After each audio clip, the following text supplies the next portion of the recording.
শীতকালে আপনারা বিভিন্ন ধরনের পিঠা ট্রাই করেছেন, তবে বলবো একবার এই পিঠাটা ট্রাই করুন। নারকেলের ভাজা পুলি পিঠা। সবচাইতে বেশি স্বাদের পিঠা বানাতে চাইলে এই পিঠাটা ট্রাই করতে হবে। নমস্কার বন্ধুরা, লাবণী কিচেনের আবারও এক নতুন রেসিপিতে আপনাদের সবাইকে স্বাগত। পিঠাটা আমি কেমন করে বানিয়েছি তাই এই রেসিপিটি দেখলেই আপনারা বুঝতে পেরে যাবেন।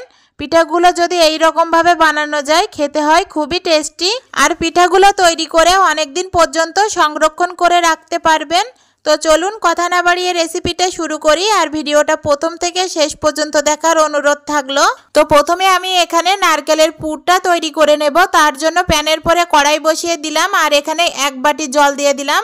তারপরে আমি এখানে দিয়ে দিলাম প্রায় 150 গ্রামের মতো আখের পাটালি। আপনারা চাইলে আখের গুড় বা তালের গুড় বা খেজুরের গুড় অথবা চিনি দিয়েও কিন্তু এই পুরটা তৈরি করতে পারেন। তো আমি জলের সাথে পাটালিটা কিন্তু ভালো করে একটু মিশিয়ে নিয়েছি। তারপরে এখানে বেশ 1 বাটি মতো আমি নারকেল কুড়া দিয়ে দিলাম। তো নারকেলটা দিয়ে কিন্তু গুড়ের সাথে ভালো করে এটা মিশিয়ে নিলাম। আর দেখেন এখানে কিন্তু গুড়টা ভালো মতো গলে গেছে।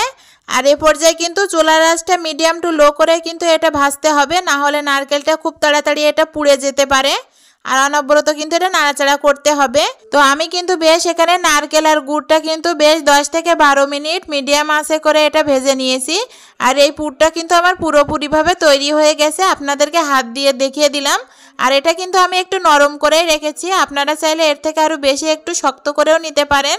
তো নারকেলের পুরটা কিন্তু আমার তৈরি হয়ে গেছে। এবার এটা আমি একটা বাটিতে তুলে রেখে দিলাম।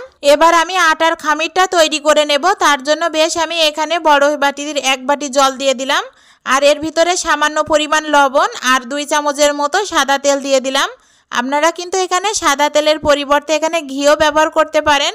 জলের সাথে তেলটা একটু ভালো করে মিশিয়ে যখন জলে দেখবো বলক চলে এসেছে, তখন আমি এখানে 2 বাটি আটা দিয়ে দিলাম। আপনারা চাইলে কিন্তু আটার পরিবর্তে ময়দা অথবা চালের গুঁড়োও দিতে পারেন, তবে আমি বলবো ঝটপট করে যদি হাতের কাছে চালের গুঁড়ো ময়দা না থাকে, ঘরে থাকা আটা দিয়েও কিন্তু এটা তৈরি করতে পারেন। গরম জলের ভিতরে আটাটা দেওয়ার সাথে সাথে কিন্তু খুন্তি দিয়ে ভালো করে নাড়াচাড়া করতে হবে, না হলে কিন্তু এটা দলা জমাট বেঁধে যাবে, এটা কিন্তু জলের সাথে আর মিশবে না।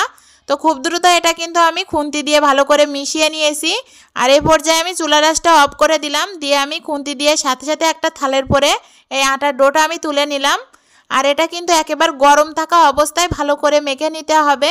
যদি আটার ডোটা আপনারা ঠান্ডা করে মাখতে যান তাহলে এটা কিন্তু নষ্ট হয়ে যাবে, পরে কিন্তু এটা সফট আর নরম একটা ডো তৈরি হবে না। তো আমি বলবো অবশ্যই গরম থাকা অবস্থায় ভালো করে হাত দিয়ে ডলে ডলে একটা মেখে নিয়ে সফট ডো তৈরি করতে হবে। আর এখানে মাখতে মাখতে আমি সামান্য একটু ঘি দিয়ে দিলাম, এতে করে কিন্তু এটা অনেক সুন্দরভাবে কিন্তু মাখা হবে, আর এটা হাতেও লাগবে না আর থালের গায়েও কিন্তু লেগে যাবে না। তো দেখেন কত সুন্দরভাবে কিন্তু আমি এটা মেখে নিয়েছি।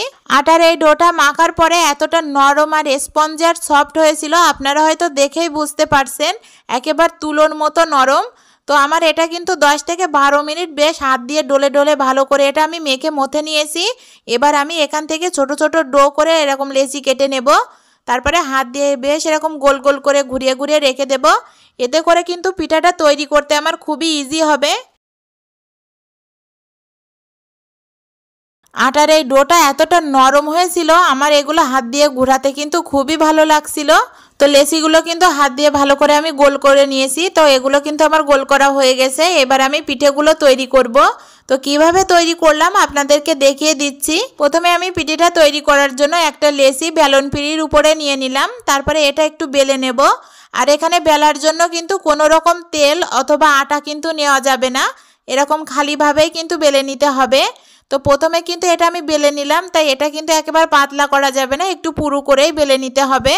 আপনারা অবশ্যই এটা দেখে নেবেন। তো এটা কিন্তু আমার বেলা হয়ে গেছে। এর ভিতরে আমি নারকেলের পুরটা দিয়ে দিলাম, দিয়ে এরকম 2 পাশ থেকে ভাঁজ করে দিলাম। তারপরে পিঠাটা ডিজাইনের জন্য একটা কাঁটা চামচ দিয়ে চারিপাশ থেকে এরকম চেপে চেপে দিলেই কিন্তু এখানে ডিজাইনটা তৈরি হয়ে যাবে। আর আপনারা কিন্তু আপনাদের জানা থাকা মতে বিভিন্ন রকম ডিজাইন কিন্তু দিতে পারেন, তবে আমি এইভাবে সবগুলো পিঠা তৈরি করে নেব।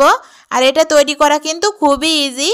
তো এইভাবে কিন্তু আমি প্রায় সবগুলো পিঠা আমি এইভাবে তৈরি করে নিলাম। পিঠাটা যখন এক পাশে কাঁটা চামচ দিয়ে চেপে দেওয়া হয়ে যাবে, পরের পাশটা উল্টিয়ে কিন্তু 2 পাশে এরকম সমানভাবে কাঁটা চামচ দিয়ে চেপে নিতে হবে। তো এইভাবে আমার তৈরি হয়ে গেল সপ্তপুরি পিঠার ডিজাইন। তো দেখেন আমার সবগুলো পিঠা কিন্তু তৈরি হয়ে গেছে, আর কত সুন্দর লাগছে আপনারা হয়তো দেখেই বুঝতে পারছেন। আর এটা তৈরি করা যে এতটা সহজ আর খেতে যে এতটা টেস্টি, আপনারা হয়তো না খেয়ে বুঝতে পারবেন না। তবে আপনাদের কাছে আমার একটাই অনুরোধ, আমার এই ভিডিওটা দেখার পরে অবশ্যই একবার বাড়িতে তৈরি করবেন। তৈরি করার পরে কিন্তু অবশ্যই কমেন্টে জানাতে ভুলবেন না যে এই সপ্তপুরি পিঠাটা খেতে ঠিক কতটা ভালো লেগেছিল। তো সপ্তপুরি পিঠাগুলো এবার আমি ভেজে নেব। তার জন্য চুলার পরে কড়াই বসিয়ে দিয়ে এখানে বেশ পর্যাপ্ত পরিমাণ আমি সাদা সয়াবিন তেল দিয়ে দিলাম। আর তেলটা আমি প্রথমে ভালো করে কিন্তু গরম করে নিয়েছি। তারপরে চুলা আঁচটা একেবারে মিডিয়াম করে রাখবো। তারপরে এক এক করে আমি পিঠাগুলো দিয়ে দিলাম। পিঠাগুলো দিয়ে মিডিয়াম টু লোতে রেখে আমি এই পিঠাগুলো ভেজে নেব।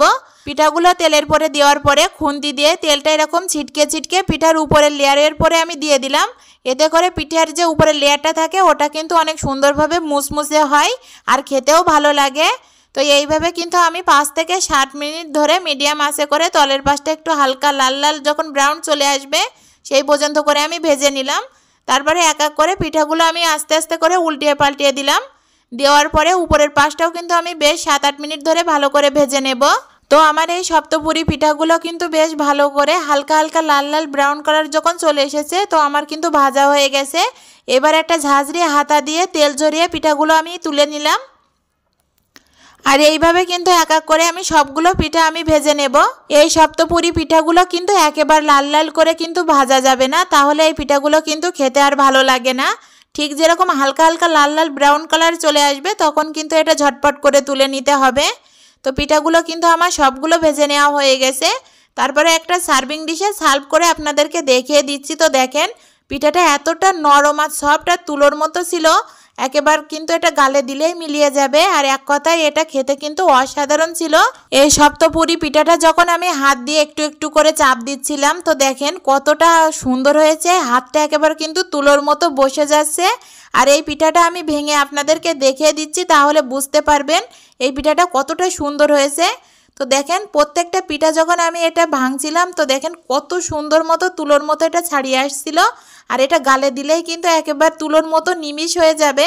তো আমি আপনাদেরকে 100% গ্যারান্টি দিতে পারি এই পিঠাটা যদি আপনারা বাড়িতে তৈরি করেন তবে কমেন্টে এসে অবশ্যই বলতে বাধ্য হবেন যে না আপু এটা আসলে অনেক সুন্দর হয়েছিল।